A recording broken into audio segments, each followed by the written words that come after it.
అదే లక్షల కోట్ల రూపాయల సహజ వనరులను లేదంటే ప్రభుత్వ ఆస్తులను, ప్రభుత్వ సంపదను, అంటే ప్రభుత్వ సంపద అంటే ప్రజల సంపదను ప్రైవేట్ కార్పొరేట్ శక్తులకు ఇలా కట్టబెడుతూ దాన్ని మభ్యపెట్టే ప్రయత్నం చేస్తున్నారు. దాన్ని మసిబూసి మారేడుకాయలు చేసి ఇలా మేము దేశానికి 46 లక్షల కోట్ల రూపాయల బడ్జెట్ తెస్తున్నాం, 3వ అతిపెద్ద ఆర్థిక వ్యవస్థగా మార్చడానికి ఇలా ప్రయత్నం చేస్తున్నాం అంటున్నారు. సగటు వ్యక్తి యొక్క తలసరి ఆదాయం తగ్గుతున్నది, కొనుగోలు శక్తి తగ్గుతున్నది.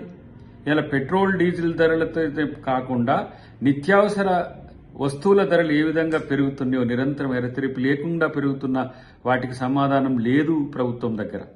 కానీ ఈరోజు ఈ ప్రభుత్వం డాంబికాలకు పోయి మొత్తం పూర్తిగా ఈ దేశమే మారిపోతుందని చెప్పి ఇది 2025 అంటే ప్రపంచ ఆర్థిక మాంద్య సంవత్సరంగా ఇలా సోషల్ సైంటిస్టులే కాదు ఎకనామిక్ సైంటిస్టులు అందరూ చెప్తున్న ఈ క్రమంలో దాన్ని ఎదుర్కోవడానికి ఎలాంటి వాళ్ళ దగ్గర ఆలోచనలు లేవు.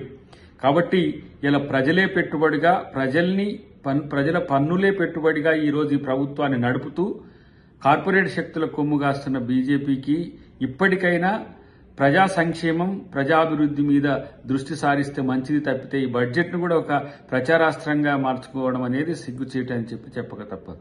ప్రపంచంలో ఏ మూల ఏ క్షణం ఏం జరుగుతుందో వేగంగా తెలుసుకోవడానికి తొలి వెలుగు వాట్సాప్ ఛానల్ని ఫాలో చేయండి.